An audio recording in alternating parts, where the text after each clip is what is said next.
and I simply remove the telephone jack and plug it into this box here, the modem. I then take another wire from the modem and plug it in where the telephone was. I can then switch on the modem. It's now telling me to phone up the main Pressel computer. So it's a very simple connection to make. Extremely simple. I'm now waiting for the computer to answer me. And things are starting to happen. Things are starting to happen. Why did you buy a computer? Well, I was very interested in the new technology and didn't want to be left behind. I don't think it's only for the youngsters at school now. I think us older ones will have to learn a lot about it. What is Internet anyway? Internet is that massive computer network, the one that's becoming really big now. What do you mean? That's big. How does one? What do you write to it like mail? No, a lot of people use it and communicate. I guess they can communicate with NBC writers and producers. Allison, can you explain what Internet is? The world is in financial disarray. Currencies failing, economies in wild flux, jobs being lost. But what if you could build an entirely new economy, one specifically designed for the digital realm? Well, that is the dream behind Bitcoin.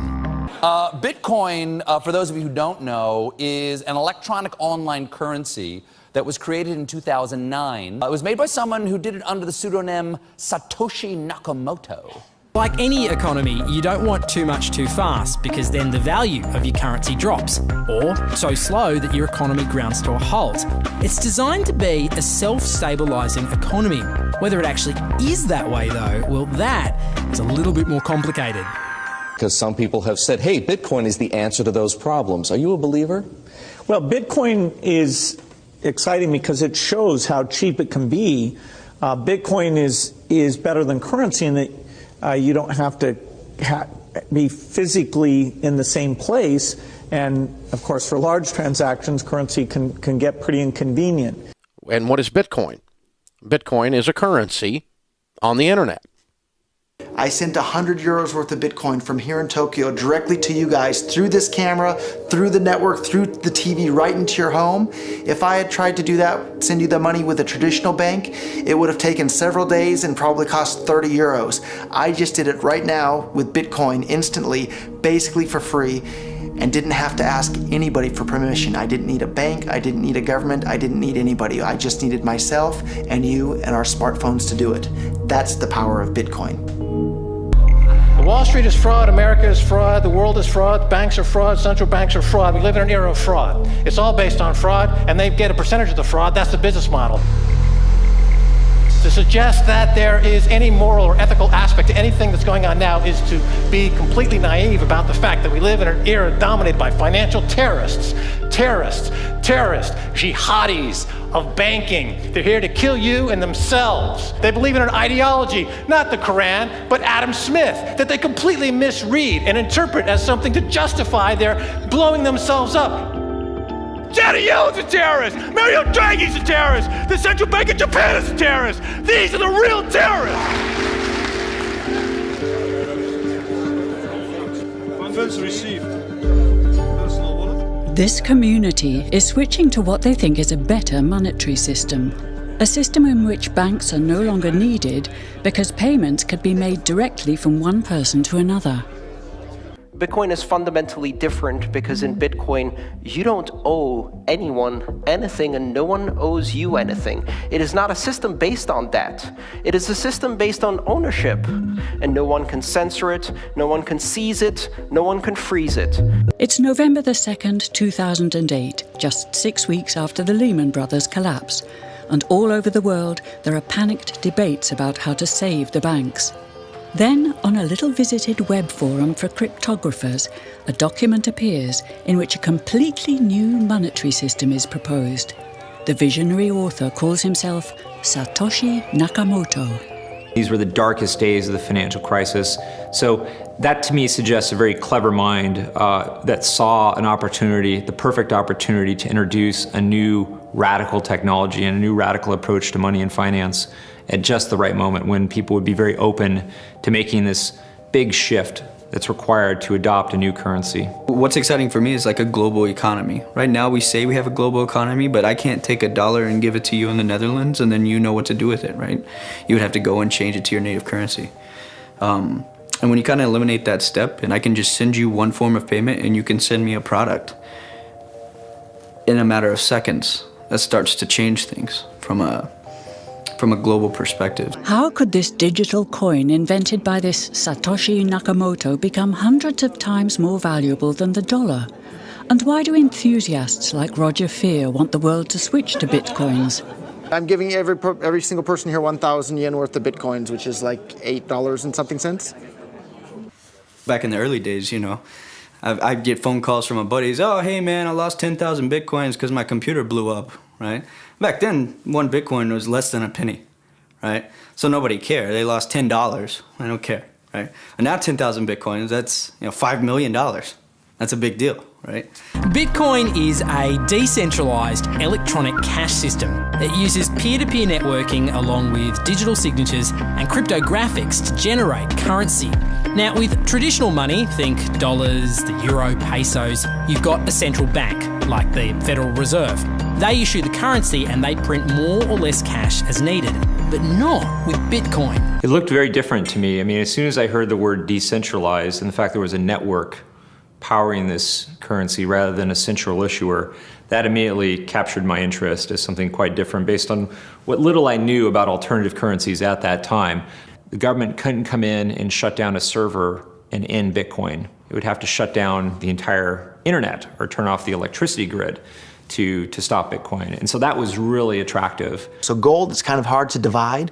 Bitcoin divides down to 8 decimal points instantly, super easily.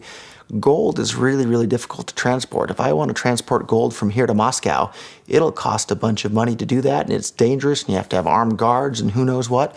With Bitcoin, I can send Bitcoin from here to Moscow or to Holland instantly, just like that, basically for free. I don't have to pay for a bunch of armed guards. It just happens almost like magic. If you ever ask somebody why they think gold's valuable, they can't ever really tell you. They always give you these like weird stories around, oh, it's like a precious metal, isn't it? It's pretty. While we think it has all this intrinsic value, this intrinsic value of gold has been largely constructed in people's heads, often by actually like association with power, association with religious figures.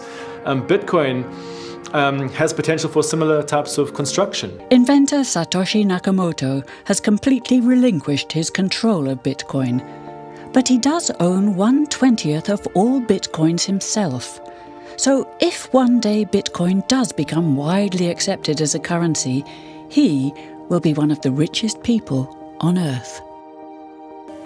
Satoshi invented one of the most important inventions in the entire history of humankind that's going to improve the lives of everybody on the planet for the better. If he had half of all the Bitcoins, he would still deserve it. A lot of people have asked me who Satoshi is since I got in so early. I think I've got a pretty good idea, but I like to keep that one close to my chest. So. Why? I mean, tell me. Because I'm not 100% certain. And the reality is it doesn't really matter, right? It doesn't matter who Satoshi is. Why did he disappear, you think? He undermined the ability of every single government on the entire planet to control the money supply. And that's how every single government in the world is controlling their citizens and their economies today. And he just basically, knocked their feet right out from under them with the invention of Bitcoin. And I'm sure that's going to make a lot of people who want to control other people by force really, really upset. So yeah, I think it's really, really smart for him to have disappeared. And for me, it probably would have been smarter for me to keep quiet too, but Bitcoin's too exciting for me to stay quiet about. I think a lot of people are underestimating the way in which Bitcoin and the blockchain are going to change the power structures in society in general. I mean, I grew up in the US and I see all these people like, yeah, nuke everybody in the Middle East and kill them all. And then they have the former Secretary of State Madeleine Albright on 60 Minutes, one of the most popular news shows in the US. And they asked her, they said, like, there's reports that more than 500,000 Iraqi children have died as a direct result of US sanctions. And she looks back at her with a straight face and she goes, it was a really tough decision, but I think that it was worth it.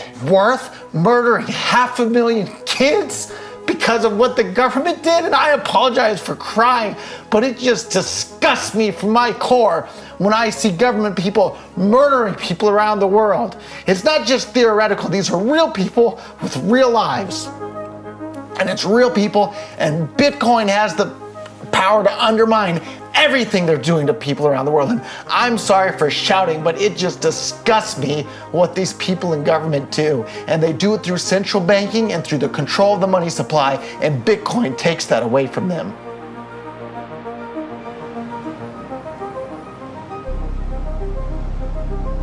You can buy Bitcoin at the Shell station. Check it out. $0 to $2,000. Put your phone number in here. Put the code in. Scan it. Got my reader. Oh, I gotta put the cash in. Good.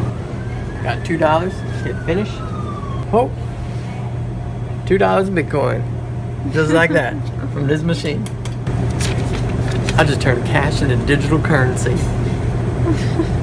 So thinking that it's too late to get involved in Bitcoin is like thinking it's too late to get involved with the internet or too late to get involved with using a cell phone. Like, it's not too late to get involved in Bitcoin. If Bitcoin becomes really popular all over the world, Bitcoins are going to have to be worth at least tens of thousands of dollars a Bitcoin, if not hundreds of thousands of dollars per Bitcoin. So thinking it's too late to get involved with Bitcoin is like thinking it's too late to get involved with using the internet. Of course not. Like, it's ubiquitous in our lives, and Bitcoin's going to become ubiquitous in our lives as well.